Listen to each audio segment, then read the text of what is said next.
الحمد لله رب العالمين والصلاة والسلام على أشرف الأنبياء والمرسلين وعلى آله وأصحابه ومن تبعهم بإحسان إلى يوم الدين أما بعد. محترم حضرات و خواتین، اللہ تعالیٰ کے فضل و کرم سے 7ویں پارے کا مختصر سا خلاصہ ہم سنیں گے. اللہ تبارک و تعالیٰ نے سورہ مائدہ، جو سورہ ہم پڑھ رہے ہیں وہ سورہ مائدہ، مائدہ کے معنی دسترخوان کے ہیں. دسترخوان کا ذکر اس صورت میں ہے. انشاءاللہ ہم آپ کو بتائیں گے. ہمارے پاس آدھے گھنٹے کا وقت ہوتا ہے، تو آج آدھے گھنٹے کا وقت ہے، لیکن کل سے شاید اس سے پہلے ہم لوگ شروع کرنا پڑے گا. تو انشاءاللہ اللہ جو بھی کرتا ہے خیر کرتا ہے، بھلائی کرتا ہے. سب سے بڑی اللہ تعالیٰ کی نعمت یہ ہے کہ ہم لوگ صحت کے ساتھ یہاں بیٹھے. اس سے بڑھ کر کوئی نعمت نہیں. ہماری ہی طرح بہت سارے کلمہ گو مسلمان بستروں پر پڑے ہیں، آکسیجن پر پڑے ہیں، تڑپ رہے ہیں. تو اللہ نے آپ کو موقع دیا ہے، اس موقع سے ہم فائدہ اٹھائیں. چلیے آج ہمارے ساتھ سورہ مائدہ کی تفسیر ہمارے ساتھ ہے. پارہ شروع ہوتا ہے وَإِذَا سَمِعُوا مَا أُنزِلَ إِلَى الرَّسُولِ تَرَىٰ أَعْيُنَهُمْ تَفِيضُ مِنَ الدَّمْعِ. اللہ کے نبی صلی اللہ علیہ وسلم سے لوگ جو قرآن سنتے تھے، قرآن سن کر ان کے آنکھوں میں آنسو آ جاتے تھے. تَرَىٰ أَعْيُنَهُمْ تَفِيضُ مِنَ الدَّمْعِ مِمَّا عَرَفُوا مِنَ الْحَقِّ. حق کو وہ پہچانتے تھے تو آنکھوں سے رونا آ جاتا تھا. قرآن سن کر رونا آنا اسی وقت ہو سکتا ہے جب ہم قرآن کو سمجھیں. پارے میں ہم نے تراویح میں بہت ساری باتیں پڑھی، لیکن کسی کے پلے کچھ نہیں پڑا. قرات اچھی ہے، تراویح اچھی ہے، لیکن کچھ سمجھ میں نہیں آیا. تو وہ سمجھ میں آنے کے لیے ہم بیٹھے ہیں. یہ جو ہم پڑھتے ہیں اس قرآن کو سمجھنے کے لیے پڑھتے ہیں. پھر آگے اللہ تعالیٰ کہتے ہیں یا ایھا الذین آمنوا لا تحرموا طیبات ما احل اللہ لکم. اے ایمان والو، اللہ تعالیٰ نے جو چیزیں تمہارے لیے حلال کی ہیں اسے حرام مت بناؤ.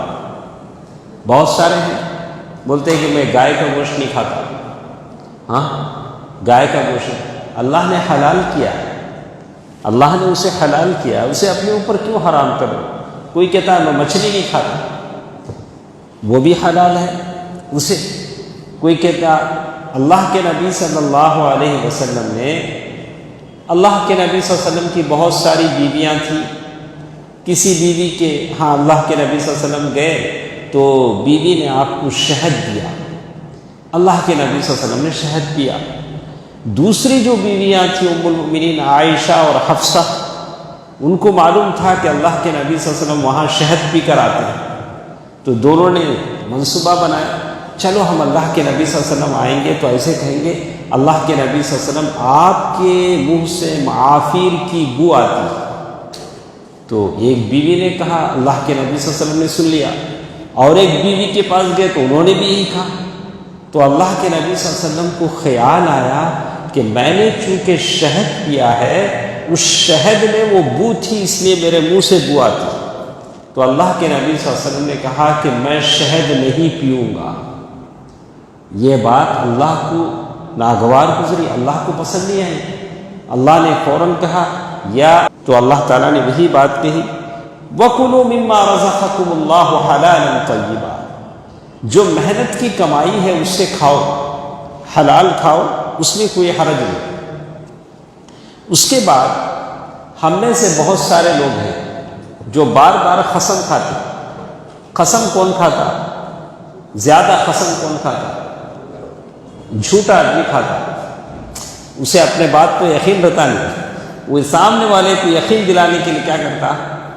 بہت قسم کھاتا. اللہ نے قسم کھائی ہے قرآن میں، والتین والزیتون. اللہ تعالیٰ قسم کھا سکتا ہے، اس لیے کہ ساری مخلوق اللہ کی. ومن اصدق من اللہ قیلا. اللہ سے زیادہ سچا کوئی نہیں. لیکن بندہ جو قسم کھاتا ہے تو بندہ بار بار کبھی قسم کھاتا ہے، کبھی لغو قسم کھاتا ہے۔ لغو قسم کے معنی ہیں بیکار قسم۔ تو اللہ تعالی فرماتے ہیں یا لا یؤاخذکم اللہ باللغو فی ایمانکم، جو تم قسم کھاتے ہو، یہ بات کی جھوٹ موٹ کی جو قسم ہے، چپکے چپکے کی قسم، اس پر اللہ تم کو نہیں پکڑتا، لیکن اگر تم سختی کے ساتھ، بالکل یقین کے ساتھ اگر قسم کھاتے ہو تو اللہ تعالیٰ اس قسم پر تم کو پکڑ لے گا۔ اگر تم قسم کھائے ہو تو اسے پورا کرنا ضروری ہے، اگر پورا نہیں کرو گے تو کیا ہوگا؟ کفارہ کرنا پڑے گا، اس کا کفارہ ادا کرنا پڑے گا۔ آپ نے اپنی بیوی سے کہہ دیا محترمہ اللہ کی قسم کھا کر کہتا ہوں میں آپ کو اتنا بڑا ہار دلاؤں گا، بیوی خوش، اور آپ نے قسم کھائی کہ میں اللہ کے راستے میں اتنا خرچ کروں گا، آپ کو قسم پورا کرنا پڑے گا۔ اگر آپ قسم نہیں پورا کرتے ہیں تو اس کا کفارہ ادا کرنا پڑے گا۔ اللہ تعالیٰ نے کہا فَكَفَّارَتُهُ إِطْعَامُ 10 مساکین، 10 مسکین کو کھانا کھلانا پڑے گا، 10 غریب آدمی کو کھانا کھلانا پڑے گا اگر آپ قسم پورا نہیں کرتے۔ اسی لیے قسم کھانے میں احتیاط برتیں۔ مِنْ أَوْسَطِ مَا تُطْعِمُونَ، کیسے کھانا کھلائیں گے؟ مڈل ٹائپ کا، جو کھانا آپ گھر میں کھاتے ہیں وہ کھانا کھلائیں گے۔ اور اسی طرح او کسوتہم، یا 10 غریبوں کو ڈریس پہنائیں گے، قسم کا کفارہ ہے۔ او تحریر رقبہ، یا ایک غلام کو آزاد کریں گے۔ یہ سب اگر نہیں ہو سکتا ہے تو کم از کم 3 دن روزہ رکھیں۔ اسی لیے کبھی بھی قسم کھانے سے پہلے کتنی بار سوچو، یہ سب خیال میں رکھو۔ اگر قسم نہیں پورے کرتے ہیں تو یہ سب دینا پڑے گا، اس لیے ہمیشہ قسم کھانے سے، اسی لیے اللہ تعالیٰ نے کہا وَاحْفَظُوا أَيْمَانَكُمْ، اپنے قسموں کی حفاظت کرو۔ كَذَلِكَ يُبَيِّنُ اللَّهُ لَكُمْ آيَاتِهِ لَعَلَّكُمْ تَشْكُرُونَ۔ پھر آگے اللہ تبارک و تعالیٰ کہتے ہیں یا ایھا الذین آمنوا انما الخمر والمیسر والانصاب والازلام رجس من عمل الشیطان، اے ایمان والو بے شک شراب ایک مسلمان شراب نہیں پی سکتا۔ انما الخمر والمیسر، اور جوا والمیسر، جوا کسے بولتے ہیں؟ بغیر محنت کے جو پیسہ آپ کو ملتا ہے وہ جوا ہے، جوے میں محنت نہیں لگتی۔ والانصاب، نصب، بت جو نصب کیے گئے ہیں۔ والازلام، پانسے کے تیر۔ پہلے زمانے میں کوئی آدمی کسی سفر پر جاتا تو 3 طرح کی وہ چٹیاں ڈالتا، ایک چٹی میں لکھتا کرو، ایک چٹی میں ڈالتا نکو کرو، ایک چٹی بلینک ہوتی۔ اب وہ تیر ڈالتا، 3 پلیتے لکھ کے، کون سا تیر نکلتا؟ اچھا تمہیں اب منڈی جا سکتے، جانور لینے جا سکتے، ہاں جاتا۔ اگر نکو جاؤ بولے تو، اگر وہ تیر نکلا نہیں جانا تمہیں، آج بازار نہیں جانا، نہیں جاتا۔ اگر خالی نکلا تو بار بار ڈالتے رہتا، نکلے تک ڈالتا رہتا۔ تو یہ بتایا فَاجْتَنِبُوا، ایسا سب مت کرو۔ یہ سب کیا ہیں؟ رجس من عمل الشیطان، یہ سب شیطان کی طرف سے گندگیاں ہیں۔ فَاجْتَنِبُوهُ لَعَلَّكُمْ تُفْلِحُونَ، ایسی چیزوں سے بچ جاؤ۔ تو معلوم یہ ہوا کہ شراب، جوا، یہ بت، یہ شرک کی جو اڈے ہیں، اور یہ پانسے، پلیتے، یہ سب جو چیزیں ہیں وہ شیطان کی گندگی ہیں۔ شیطان کیا چاہتا ہے؟ انما یرید الشیطان ان یوقع بینکم العداوۃ والبغضاء، شیطان ان چیزوں کے ذریعے سے تمہارے بیچ دشمنی ڈالنا چاہتا ہے، شراب کے ذریعے سے، جوے کے ذریعے سے تمہارے درمیان دشمنی ڈالنا چاہتا ہے۔ تو اللہ تبارک و تعالیٰ نے کہا کہ یہ سب کام مت کرو۔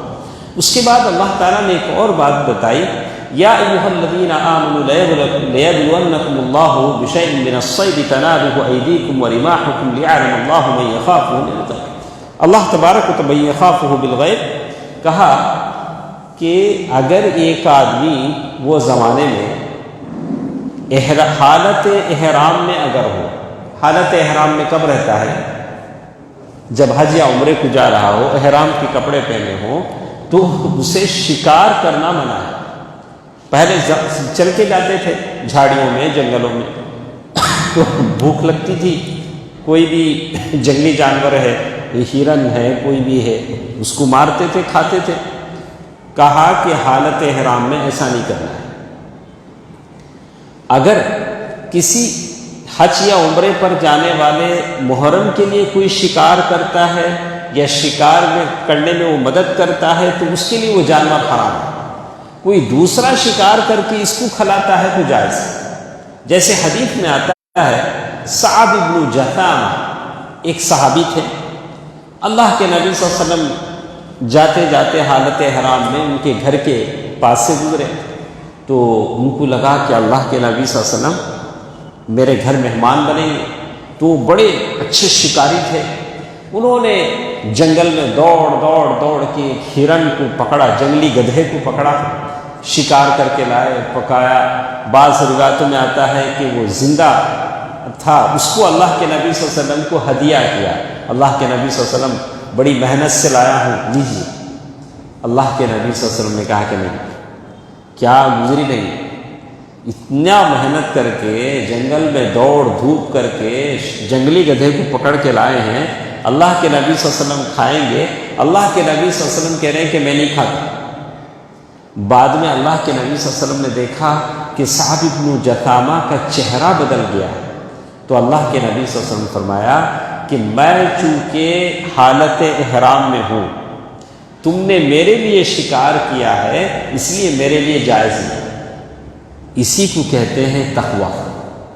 اللہ کے نبی صلی اللہ علیہ وسلم کہتے تھے، واللہ انی لاخشاکم للہ واتقاکم، میں نے تم سے زیادہ شادیاں کی، میں اللہ کا رسول ہوں، میں تم سے زیادہ اللہ سے ڈرنے والا ہوں۔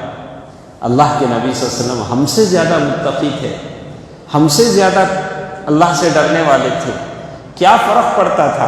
اللہ کے نبی صلی اللہ علیہ وسلم یہ سوچتے کہ صعب بن جثامہ نے اتنی محنت سے لایا ہے، چلو یہ بار کھا لیتے، لیکن اللہ کے نبی صلی اللہ علیہ وسلم فرمایا کہ نہیں، جائز نہیں، میں نہیں کھاتا۔ اسی کو تقویٰ کہتے ہیں۔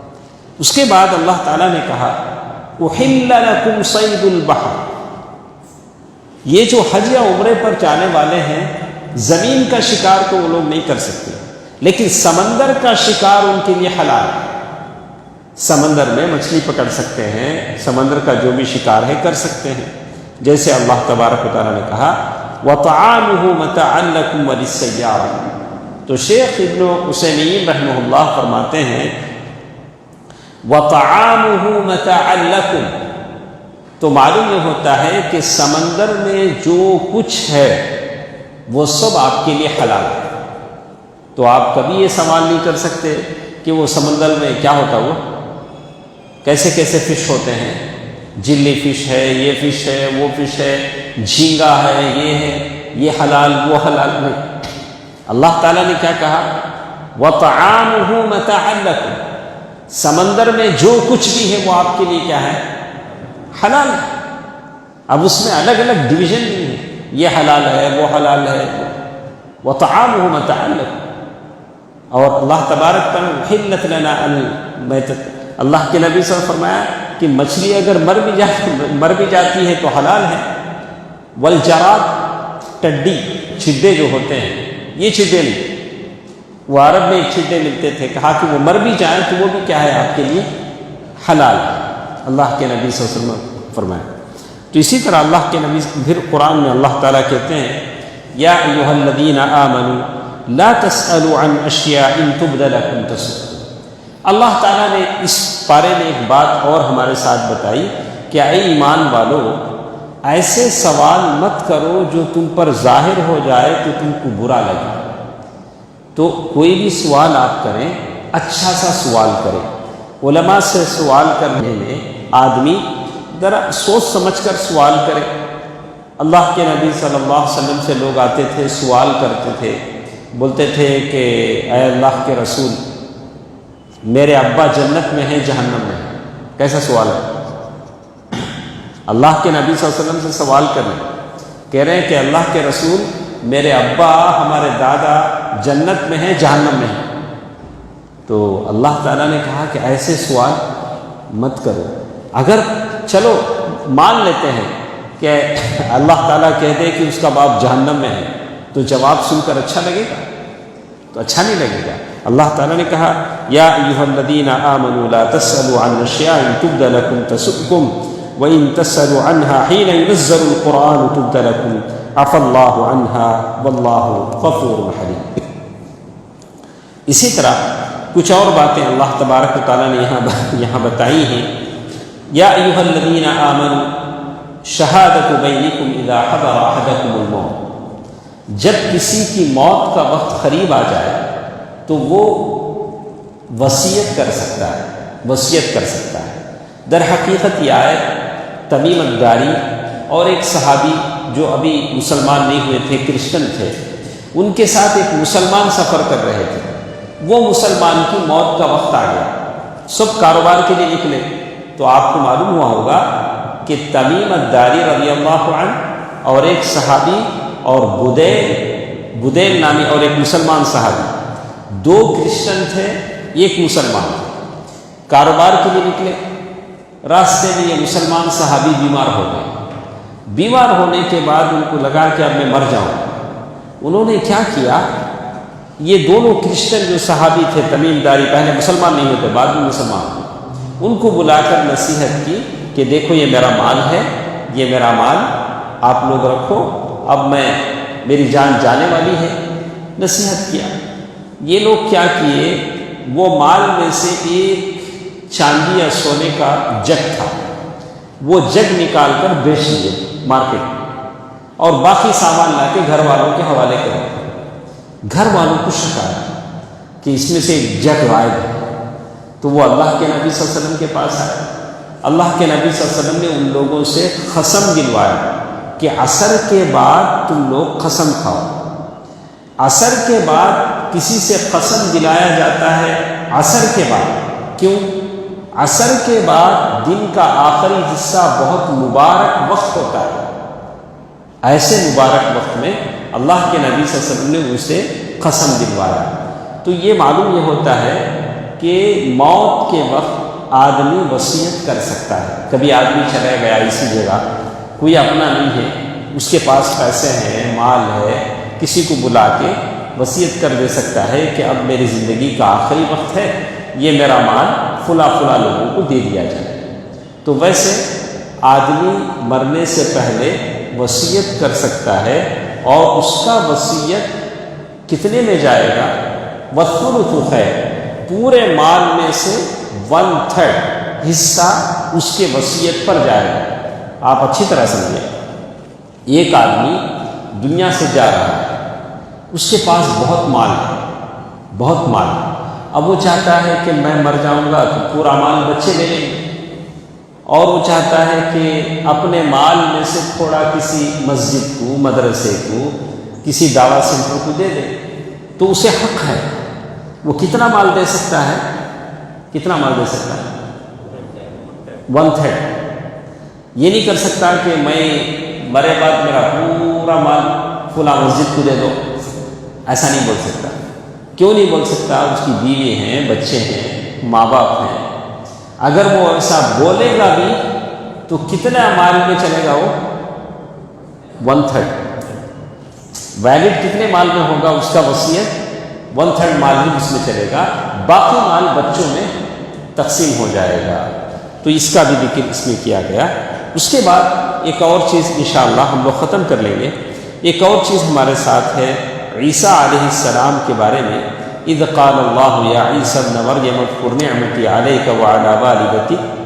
عیسیٰ علیہ السلام کے بارے میں کہا گیا کہ عیسیٰ علیہ السلام اللہ تبارک و تعالیٰ کا کلمہ ہے. اللہ تبارک و تعالیٰ نے ایک روح پیدا کی،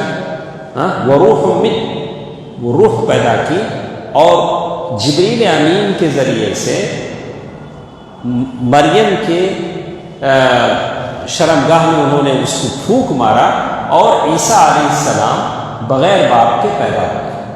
یہی بات سمجھ.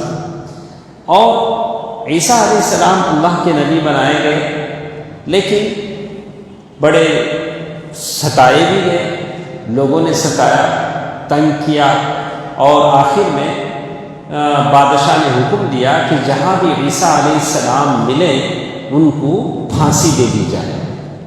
تو عیسیٰ علیہ السلام کے بارے میں لکھتے ہیں کہ عیسیٰ علیہ السلام جب آخری وقت میں زمین سے آسمان پر اٹھا لیے گئے تو اپنے حواریین کے پاس آئے۔ حواری کسے بولتے ہیں؟ حواری کسے بولتے ہیں ہارون بھائی؟ ہاں، حواری کسے بولتے ہیں؟ کلوز یعنی تھوڑے لوگ، ارے یہاں تو حواری، تو میں ادھر دیکھ رہا تھا ہارون بھائی، تو حواری کسے بولتے ہیں؟ ذرا امام صاحب کے ذرا حواری ہوتے ہیں، ہمارے مولوی صاحب کے ذرا حواری، شیخ صاحب کے ذرا حواری، یہ ہمارے ساتھ میرے ساتھ لگے رہتے ہیں، ہاں، تو اسے بولتے ہیں حواری، یعنی جگری۔ تو جگری لوگوں کے الگ الگ جگری ہوتے ہیں، کچھ علماء کے ساتھ رہتے ہیں، کچھ اماموں کے ساتھ، یعنی کبوتر با کبوتر، باز با باز، کبوتر کے ساتھ ہی چھوڑتا ہے، ہاں، چیل کے ساتھ ہی چھوڑتا۔ آدمی جیسے مزاج کا رہتا ویسے مزاج کے لوگوں کے ساتھ کیا کرتا؟ اٹھتا بیٹھتا، اچھے اچھوں کے ساتھ، برا بروں کے ساتھ۔ اللہ کے نبی صلی اللہ علیہ وسلم غزوہ احزاب کے موقع پر، غزوہ احزاب ایک جنگ ہوئی جس مدینے میں اطراف کے لوگ جمع ہو گئے، تو بڑی ٹھنڈی بس رہی تھی، بہت ٹھنڈ، اور دشمن کتنے ہیں نہیں معلوم۔ اللہ کے نبی صلی اللہ علیہ وسلم نے سارے صحابہ سے کہا کہ کوئی ایک آدمی جا کر دشمن کی خبر لا سکتا ہے؟ تو صحابہ میں سے زبیر رضی اللہ تعالیٰ عنہ تھے، بولے کہ اللہ کے رسول میں جا کر لا سکتا ہوں۔ بولا کہ نہیں بیٹھو، پھر ایک بار اٹھے، نہیں بیٹھو، پھر ایک بار اٹھے۔ اللہ کے نبی صلی اللہ علیہ وسلم فرمایا کہ ہر نبی کے حواری ہوتے ہیں، زبیر میرے حواری ہیں۔ تو عیسیٰ علیہ السلام آخری وقت میں جب زمین پر سے آسمان پر اٹھا لیے گئے، تب جس گھر میں وہ تھے، گھر میں ایک چشمہ تھا، پانی کا فونٹین، وہاں وہ نہائے، پانی نہا لیے، سر سے پانی ٹپک رہا تھا۔ اپنے جو حواری تھے، کتنے حواری تھے ان کے؟ 12۔ دیکھیے، اللہ کے نبی ہیں، دنیا میں آئے ہیں، تبلیغ کیا، کتنے لوگ ہیں ان کے ساتھ؟ 12۔ ہاں، 12 لوگ۔ تو یہ نہیں دیکھا جائے گا کہ کس کے فالوورز کتنے زیادہ ہیں، یہ دیکھا جائے گا کہ حق پرست کتنے ہیں۔ اگر 12 بھی حق پرست ہیں تو بس ہے۔ تو یہاں کوالٹی دیکھی جاتی ہے، کوانٹیٹی نہیں دیکھی جاتی۔ اللہ کے پاس کوالٹی دیکھی جاتی ہے۔ تو کتنے موحد ہیں یہ دیکھا جائے گا۔ پوری مسجد بھر گئی، تل دھرنے جگہ نہیں، بولا نہیں، اس میں کتنے توحید پرستی یہ دیکھا جائے گا۔